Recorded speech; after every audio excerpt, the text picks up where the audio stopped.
Assalamu alaikum, good evening, and thank you all for coming today. Uh, my name is Hammad, and I'll be hosting today's session. I'm co-founder of My Voice Unheard and a couple of other initiatives as well. Basically, I work with the Punjab government. That's my day job. But other than that, these initiatives of mine are basically a way back to give back to the society, or I don't know, maybe just to have fun. But what we do is that we organize these events where we invite different people, people coming from all across the fields. We have philosophers, we have scientists, we have designers, because you wear a lot of hats, so I was thinking what exactly to call you. And we'll be knowing about Maheen as well. So हम लोग यहाँ पे regular feature हो रहा होता है दफ्तर खा के अगर आप पेज लाइक करें तो you will see all those events जो होते रहते हैं. The point is that we are going to talk about her work and her life journey as well, and I'm sure that we can learn a lot from both.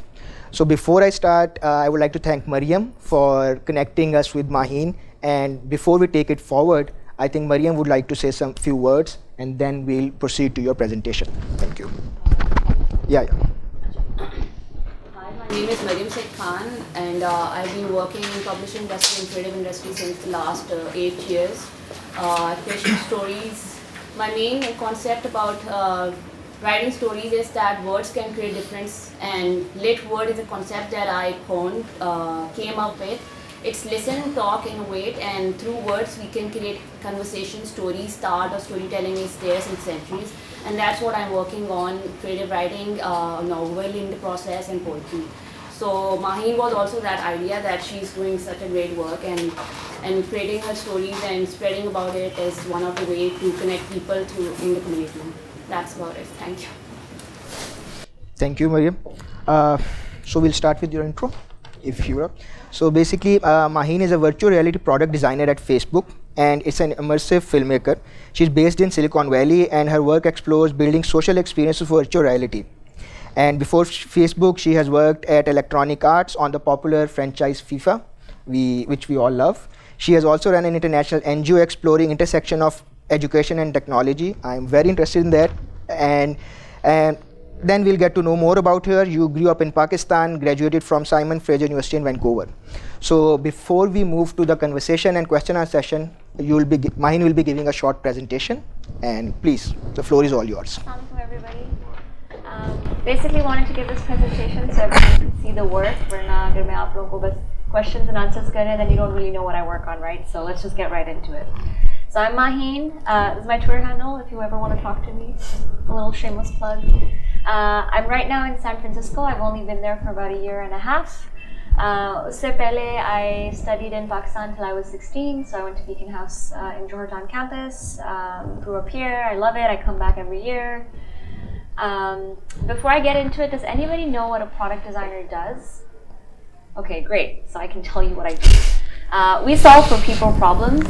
Normally, यहाँ पे लोग graphic design पढ़ते हैं and they think that is product designing or that is what everything design is, but that's not true.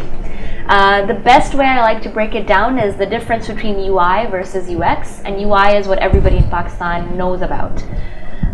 UI is when something is very beautiful, right? This ketchup bottle is beautiful. It's a glass bottle, it's great, but it doesn't actually work. How many people have tried to use this ketchup bottle and the ketchup never comes out, right? So that's bad. That's bad design. As a UX designer, my job is to make things that are usable. It doesn't have to be the most beautiful thing, but at least it gets you the ketchup, right?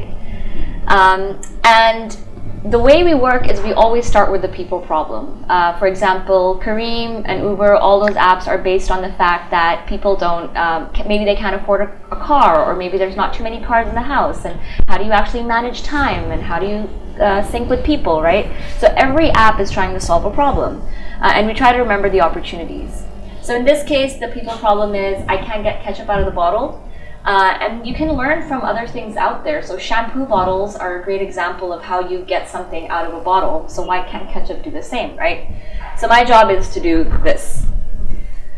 So as a product designer, I do strategy, I make wireframes, I make visual interfaces, illustrate, I sometimes code, I create prototypes, I user test, I pitch meetings. It's like you're a unicorn. You just do too many things and there's never enough time. So I got really interested in UX. I played games growing up since I was really young because I have a brother who really loves FIFA. I grew up playing FIFA. I ended up working at Electronic Arts. I worked on FIFA 17. I worked on FIFA Mobile. It was a great experience. Usually game developers never work with UX designers, so it was a great way for me to learn how to do that. After that, I started working at Facebook. I interned there, then I got a full-time offer. I worked on VR, which we can talk about more after. This is one of the main products that we work on. It's called Facebook Spaces, so I'm just going to play the video.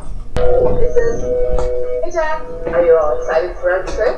Yeah, and look what I found.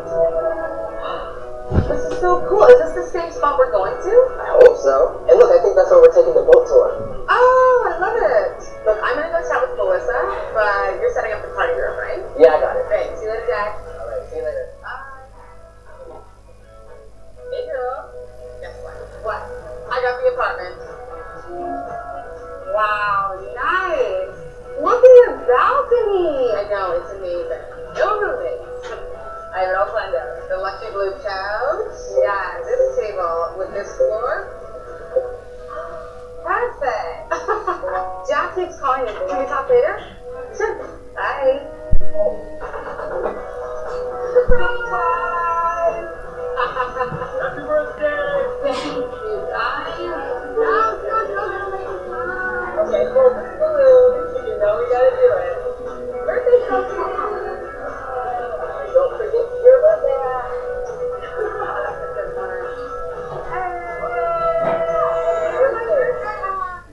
So the whole point is, how can we connect people around the world if they can't physically be there with each other? Right now we do it with mobile phones, right? But it's not the same as physically being there with somebody.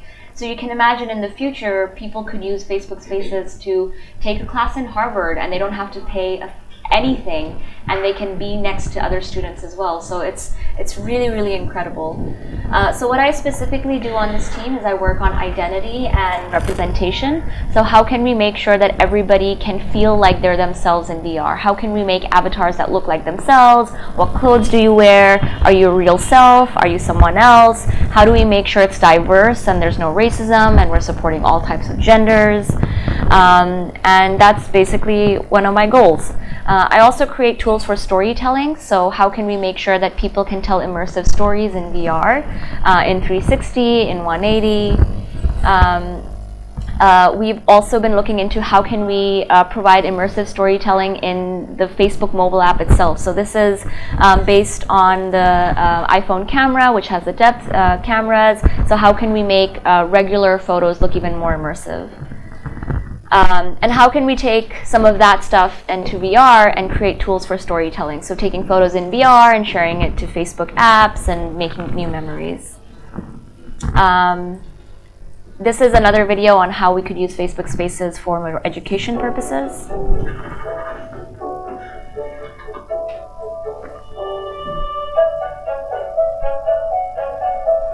What can I do for you today? Hi, Professor Ochoa. I could really use some help with this week's assignment. I can't get my compiler to work. Take a look and see what you've been working on this week. This is what I've been working on. Do you remember this slide from our class? So this will be directly applied to this section right here where you guys did the sequencing. All right, I'm gonna skip it. Basically, that's what it is. I work on 360 photos, so maybe you've seen a 360 photo or panorama on your phone. So how can we, the reason why we do this is because people don't have a headset. When they see a 360 photo, they're starting to think about virtual environments. They're starting to think about immersive environments. So how can we bridge the gap for a future? We've also enabled people to take 360 photos straight from their Facebook app. So if you go into camera, you can actually take a full 360 degrees photo straight from your phone. You don't need any fancy camera to do that. And one day when you have a VR headset, you can actually experience your photo in there. I long time ago worked on an app where you could watch these 360 photos in VR alone, not with friends, so it wasn't as exciting. This is a really cool demo. I didn't directly work on it, but my team worked on it. It's about reimagining how we can take a video of a space and make a 3D model out of it. So this is where our team is pushing the limits. So I'll just show you the video. For a long time, Photos and videos have been the best way to capture and share special moments from your life. Now, new possibilities are being imagined that incorporate virtual 3D environments. Alright, sings a little bit. These immersive experiences, modeled on real places, provide dreamlike settings where your favorite memories can be relived and explored. So you can imagine taking a video of a childhood home that you grew up in and making a 3D model out of it and walking through it. It's so powerful.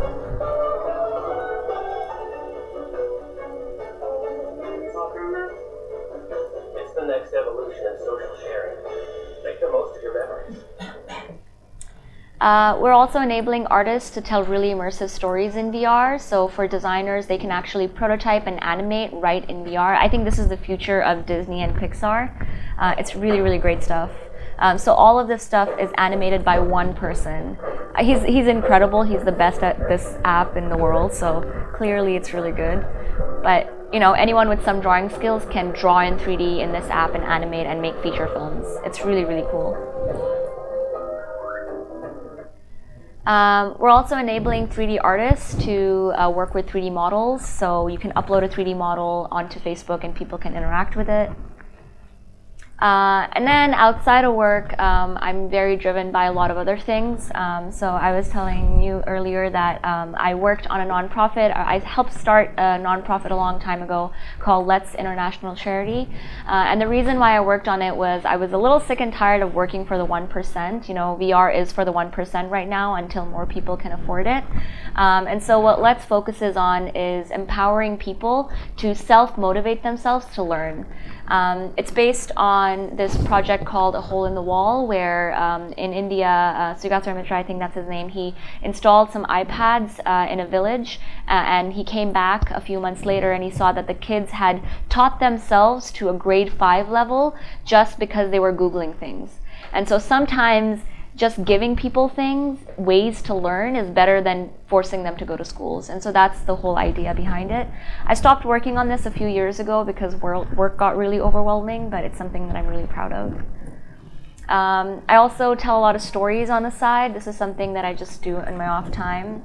I went to Italy for 2 months where I interviewed a lot of architects and designers. So here's just a trailer of that.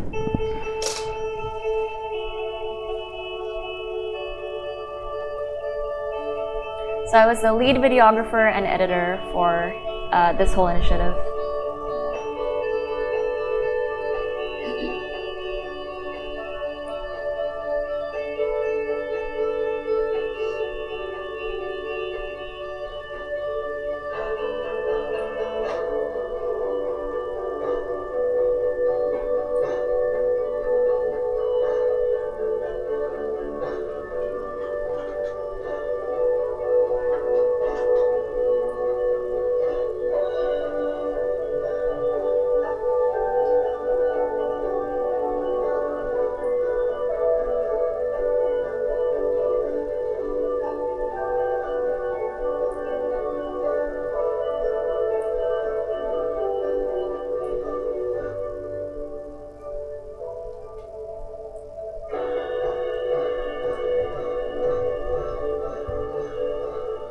And so you can watch all the interviews on Vimeo. They're really renowned agencies and architects, and it was a pleasure learning from all of them. If you've ever seen the brand Moleskine, we interviewed the co-founder as well. Anyway, I'm gonna skip it. And then I'm also just really interested in Japan as a culture, and I've traveled, I've backpacked Japan 3 times, so I make travel design guides for anyone who's going to Japan and is into design. Where should they travel to? I work on ethics a lot, so I have some methodologies on how can you be a more ethical designer, ethical coder, ethical person in technology, especially because everything is going really badly right now. And so on Medium, I write some articles on how people can practice some of that stuff. I do a lot of public speaking. I've spoken in Japan, in Canada, US, I do workshops. I do workshops on rapid prototyping, how to come up with VR app ideas, storytelling, communication. So if anyone's interested, please email me. There's also my business cards outside, so you guys can grab it. And that's it. Thank you.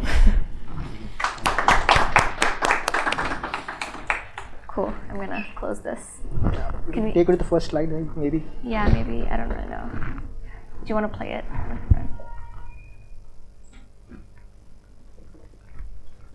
I think play Cooper. Okay, this. Excellent. Great. Excellent work. So before we get into the work again, I would take you back when you were in Pakistan. So you grew up here, you did your schooling here, and then you moved abroad. Is that true? So how was that transition? And what do you think when you come back here? Because you said you come every year or so. So it's not like you're coming after 10 years or 5 years. So you have seen Pakistan changing as well. Yeah. So what do you remember from the time when you were in Pakistan, and how do you see Pakistan right now? I think सबसे पहली चीज़ जो मैंने notice की थी वो ये थी कि people really don't know anything about Pakistan, and it like frustrated me so much. I remember it was my first week in Canada. I was in high school in grade 11, and I was in math class, and this girl turned around and she's like, "How did you survive in Pakistan?" And I was like, "It's just like Toronto, but with a lot more traffic and no rules." And she was like, okay, she didn't like my answer, so she turned around and never talked to me again. And that's the thing I noticed. So it kind of became my personal mission to, you know, if I travel back, to like really use social media to tell everybody about what's happening here. I think education-wise, Pakistan is just as good as any country out there. In general, my philosophy on universities is universities won't teach you anything, no matter where you are in the world. It's what you make of it. So Simon Fraser, in my opinion, is not the best university out there, but it got me to where I am. It gave me connections to the people, to the professors, and I think you can do that anywhere. Even in my university, I found that not everybody had the drive to work so hard to make it into the industry. Like if you work hard, if you talk to the right people, then you can make it. Obviously there's some luck involved in everything. Like I see people coming from LUMS and FAST working directly in Facebook, and they've never studied abroad, right? So that's the biggest thing I noticed is just, and then when I come back, I noticed that people here don't realize how much they can do, and how much more they're impressed by people that are there. Like, yes, I work at Facebook, it's not a big deal, you can do it too. So I think that's the main thing I noticed. Okay. And the follow-up question is that why this field? How did you end up into this field? So you went to Canada, then you had some, some experience there, या आपने realize किया, या which was like long-term dream, I don't know. Yeah, so basically मैंने यहाँ पे filmmaking शुरू की थी, and I was creating some short films here and there, and I wanted to go into the film industry. So I was doing a regular bachelor's where I could just do a little bit of everything. So I was doing a minor in business, I was doing game design, I was doing film. And then I took a course on architecture, and it changed the way I thought. Architecture school is very, very hard. Even here, anywhere, you talk to any architecture student, they just pull all-nighters every day for 5 years. And so I took one class, and it taught me so much, and I decided that's something that I want to learn more about. And then I realized with architecture, I don't really have a future, but I love storytelling. I didn't know I liked design at that time because I don't like graphic design per se. I'm not a visual designer, but I love entrepreneurship. I love strategy. I love games. I love experiences. I love apps. I love thinking about problems and solving them. But I'm also not really good at coding. I'm good enough, but not good enough to be a CS major. And so I took another course on product design, and then I realized it encompassed everything that I wanted to do, like a little bit of everything. Growing up, people told me being a generalist is not good. You should be really good in one thing. And I think this is the one field where being a generalist is actually very, very helpful. So that's how I ended up in it. Okay. In Pakistan, if you go towards this field or any, unknown field to nahi kahunga, but if you don't go for pre-medical or pre-engineering, so it's like always a risk in your parents' mind. That's true. In our parents' mind at least. So when you started, what was your family support system? Did they encourage? Did they specifically push you towards one side, or it was all a free hand to you go? My parents never really. My mom wanted me to be a doctor. My mom's a psychologist, so she wanted me to go into psychology. And I think I just rebelled because I wanted to. My brother was an engineer. They said this thing to me. They were like, "We didn't really expect you to go this far." So I was like, oh, "Okay, that's great." लेकिन I remember बचपन में यहाँ पे जब भी पूछते थे आपसे क्लास में आपने क्या बनना है, डॉक्टर किसने बनना है, everybody used to pick up their hand, right? And I never did because I was like, अगर हर कोई डॉक्टर बनेगा तो बाकी काम कौन करेगा, right? And then honestly, I didn't really know. I was always really scared. I was like always, every month I would cry. I don't know what I'm doing with my life. I don't know what I'm doing with my life. And then it just all fell into place. I think we're too hard on ourselves growing up. But interestingly enough, I do think it is a problem in Pakistan where people are only driven by medical and maybe fine arts, but not by the other industries. It's very extreme. So I was in LUMS 2 days ago where they have an incubator program where they select 40 students from around Pakistan, the best of the best children in just interested in entrepreneurship and tech and computer science. And they were saying they were having such a hard time getting girls to apply. They even lowered the scholarship entrance number to 40%. For guys, it was 55%. For girls, it was 40%. And phir bhi girls weren't applying because they were interested in other fields. But if they don't enter the field, we're going to end up building products that are only for men. And that's not a good society to live in. So it is a problem that we should all be fixing. I think a lot of people here can relate to that, but we just baat kar rahe the ki you didn't know where your life was going.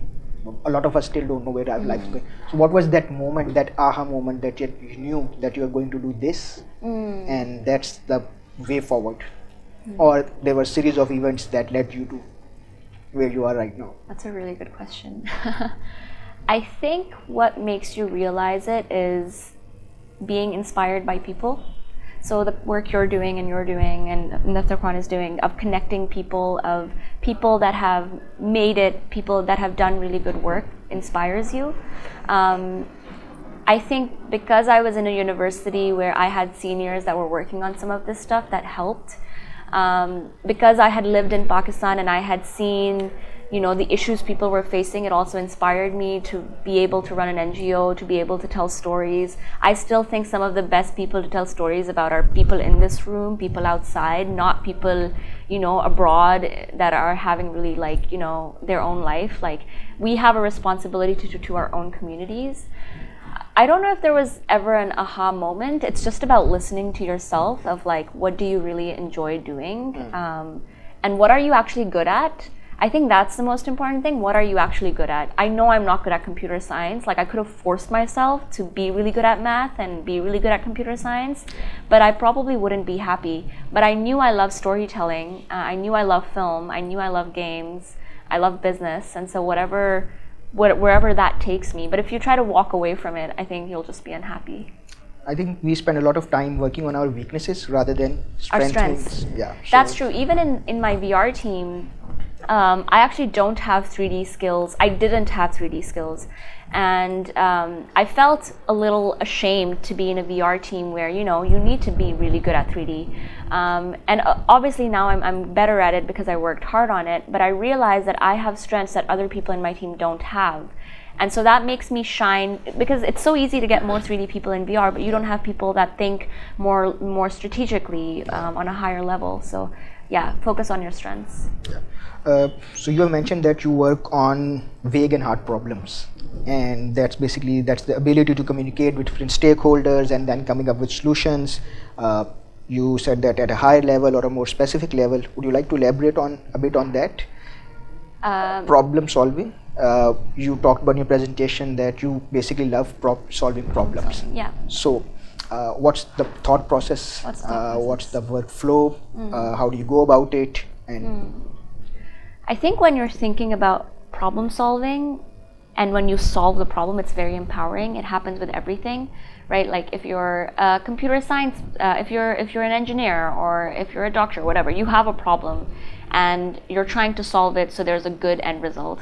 And you're responsible for people's lives. One thing that makes me really think about my job more importantly is that right now everybody uses their mobile phones like 24/7, right?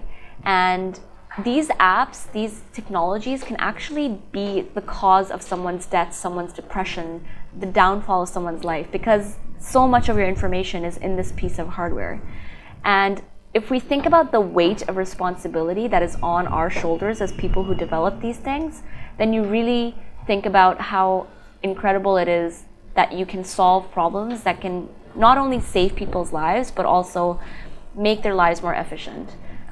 So in the case of Airbnb or Uber or Spotify or any of these apps that are helping people, that are helping connect the world, make the world move faster, they're creating ease for people. They're helping economies flourish. They're helping the countries move forward.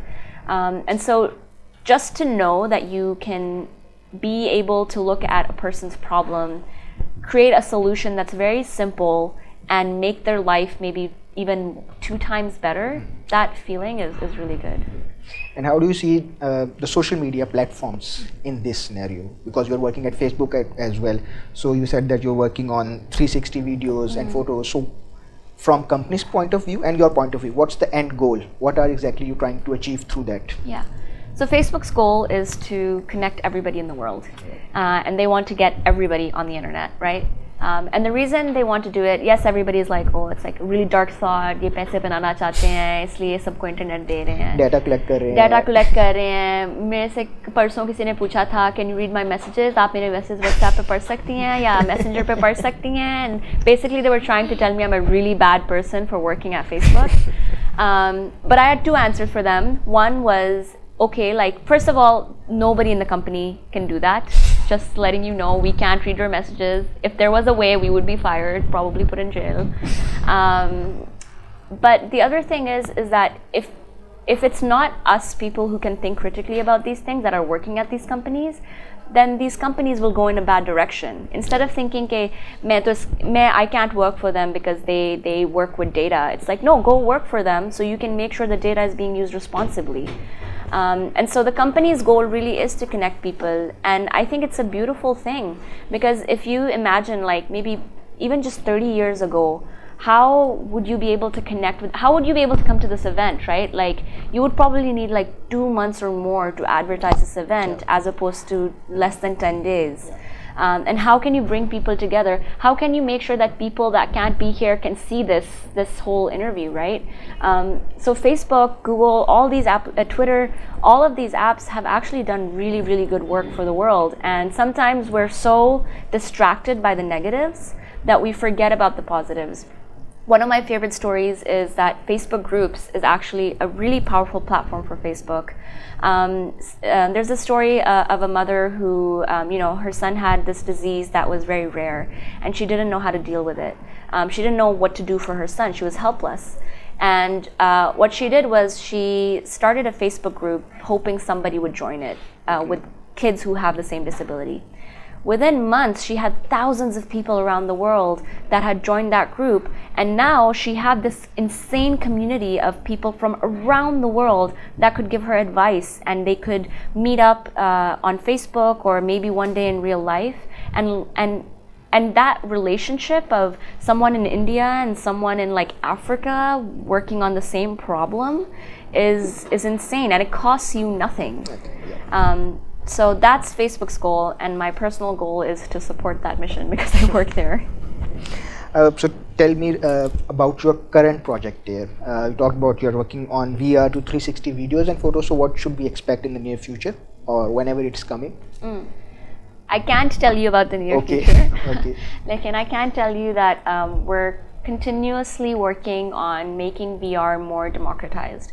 VR is very expensive right now, and everybody thinks it's for video games. It's not for video games. That's my personal mission in this team, to convince everybody on the team and outside of the team that VR is not just for video gamers. Even though I love video games, if you only have people that play video games in VR, trust me, you will not have many females in there. You will only have like 90% males in there and like 10% hardcore female gamers that will conceal their identity and say they're a male because they don't want to be abused by the other males. And it's just like, I do not want to live in that world. And so what's going to happen in the near future is we are going to hopefully change that mindset of the fact that VR is for everybody. VR can be used for Facebook is not working on VR for medical purposes, but VR can be used for medical purposes. It can be used for for therapy. It can be used to help you learn about somebody. It can be used to connect with people. It could be used to learn a language. It can be used for so many things. BMW is using VR to sell cars. They're using it to make cars. NFL is using it to train athletes. So it can be used for a lot of things. And so I think Facebook's goal will be to, one, create hardware that's cheaper so that everybody can use it. Two, make sure that we have enough experiences in VR that can be used by everybody. And three, just make sure that it's a safe and inclusive environment. Taking a step back, just everyone is clear in this room, how would you define VR?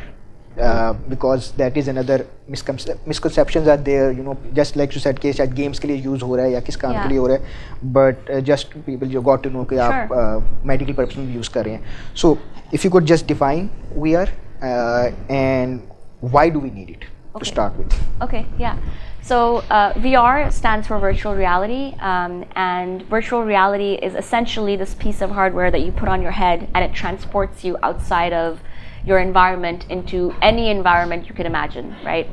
I think VR is more than just escaping you from one reality into another reality.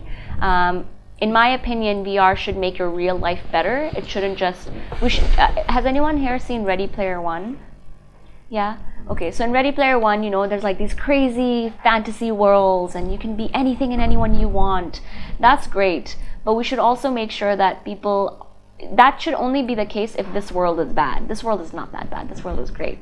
So you should be able to do things in VR and come back to real life and be a better person or have learned something new. And the reason why I think VR is important is because science shows that when we study the brain, so when you pick up an object in real life, there are certain neurons in your brain that kick off, right? And when you pick up the same object in VR, your brain works the same way. So because your brain works the same way, we have infinite possibilities of things we can do. A lot of people ask me, is it VR or AR? What's the future? It's not one or the other. They're the same thing. If you're using VR, you can also use AR. You can use it vice versa in the future.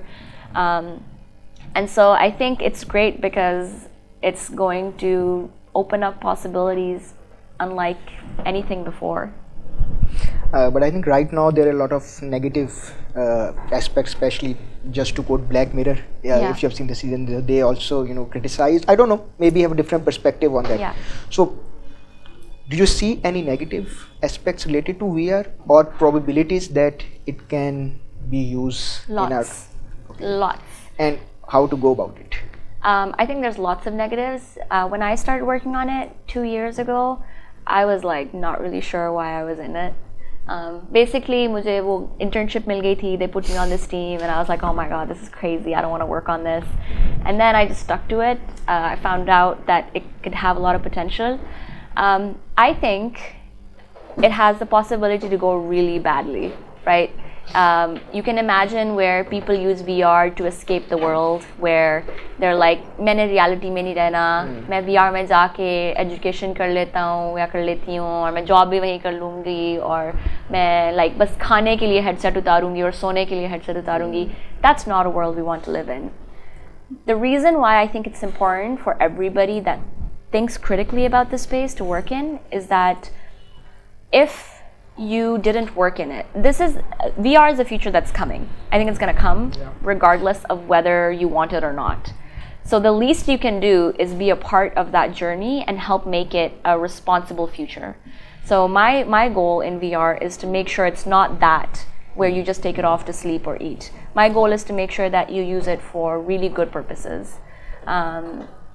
And I don't understand why somebody would build a feature like that, but you never know, right? Like things can go badly. Because I remember an episode, I don't know आपने वो देखी नहीं देखी, but in that episode there is this coder or whatever designer, and he has a crush on his co-worker, and then he hates his boss. So what he does is that when he goes home, he has developed a spaceship where he's leading the space, and he's the captain, and he's torturing everyone he hates, and making girls do things he wants. So. And eventually goes crazy and everything. So that's the episode I remember. So ethics is really important, right? And we should have consequences. If I've developed an app that does that, I should probably go to jail. Like that's not okay. And who's defining those ethics right now at these companies? Is it at the government level, or the companies are writing themselves? I think we're in a new wave this year with all the issues that have been happening, where the government has started to think about it. Companies have been thinking about it. I've found that individuals and companies are always aware of these things. We're always fighting. But I really believe that unless everybody is discussing these problems on a team level, on a space like this level, on a government level, if everyone talks about it, we can make sure that we have consequences for apps that do harm. One classic example that I love using for ethics is Netflix, right? Like it's such a simple example. Like I love Netflix, but this happens in a lot of apps where you can watch like 30 episodes back to back and just keep going, right? And that happens because they've created an addictive loop. So it's the company's responsibility to make sure that you are mentally stable after watching maybe like 7 episodes. So instead of giving you a button that says are you still watching? It should be like, hey, we're gonna stop playing this after the 10th episode. You should take a break. Take a walk. Right? Take a walk. But profit and all that stuff comes in. So I hope all that changes in the future. We are talking about virtual reality. So how do you define VR development apart from the traditional animation on game design? What's the difference in between these two from a designer perspective? From a designer perspective, the difference is that VR is a lot more interactive. So instead of in games, in games it can also be interactive, but in animation studios, when you're making animations for 2D platforms, you can't interact with the characters, right? But in VR, you can actually make the person who is experiencing the animation a part of the story. They can be a character in it. So instead of just watching, I can pick up an object, I can follow the characters. And so from a design perspective, it really opens up how immersed can you make the person or the audience. I think the technology is really changing. Netflix has done something incredible with their latest episode of Black Mirror. They have made it interactive. So you are basically selecting the storyline. They have decided a storyline that this is how it's going to end. But unless you figure out the right combination, you keep going back to the loop. So even maybe in future, whatever series we watch, we might be writing our own stories and leading the characters into that, rather than just watching and consuming the content. And I mean, video games already do that, Video games are a great way for us to learn about what to do in VR. And so, I'm really excited. I think we have so much to learn from animation and the gaming industry that if you are someone who works in these fields, VR is an easier ramp up for those people. So talking about animations, you have also worked on animations and short movies and documentaries. So what was the objective behind that? You were telling stories, or was there a social message behind that, or you were trying to address some particular issue? My main goal was to highlight voices that can't be highlighted otherwise, similar to what you guys are doing. And I think the reason why that's important is I realized when I moved to Canada is that people just focus on the really big voices, but inspiration comes from everywhere. As designers, we people watch a lot. So as a designer, I might sit here and observe everyone for half an hour and learn things about human behaviors, and it would make me think of problems to solve for. And the same way, we should be highlighting everybody's stories and learning from one another. We don't have to go to the best CEO of the world or the most inspiring person in the world to learn things. We can learn from one another. And so that was my goal for storytelling, is to create that empathy and that connection between people walking on the streets. And are you continuing with that, or it's on a break? I'm continuing that, but I'm trying to define it a little more. So my goal last year was to focus on women in design, particularly because of the problem I told you earlier, to inspire women to also go into fields like this. In Silicon Valley, I find there's a lot of people working on that, so I don't need to be working on that. I think my current goals are around, I noticed that people in Pakistan have a lot more strength, and they have a lot more, they can take on a lot more. Like, they have a lot more strength. That's it. That's all I can say. But it's not the same case abroad. And so highlighting some of those stories would be really fun, I think. It's quite a broad question, but what do you think that has been the biggest advancement in terms of technology in the last decade or 2 decades? That's a big question. Yeah. I think the real game changer, if we may call it, or if there are a number of... Yeah. I mean, there's so many. Yeah. I think they're all combined. It's not separate. So one of the things that I think is crazy about the future is that if you look at, there's this really interesting study on how many years did it take to get 50 million people into something. So I think it took about like 60 years to get 50 million people on airplanes. Right. It took about 4 years to get 50 million people on YouTube. It took 3 years to get 50 million people on Facebook. It took 18 days to get 50 million people in Pokemon Go, in AR. Like 18 days to get 50 million people in AR, which is, like, people don't even know what AR is.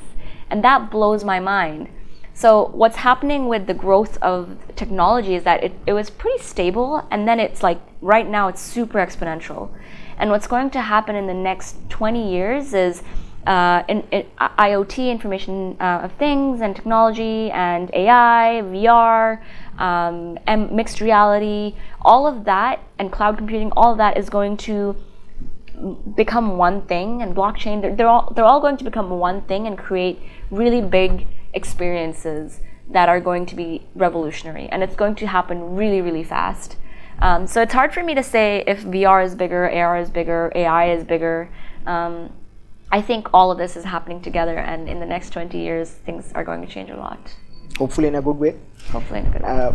But when we talk about it, we have VR and all these platforms, and then we have AI, which is being developed.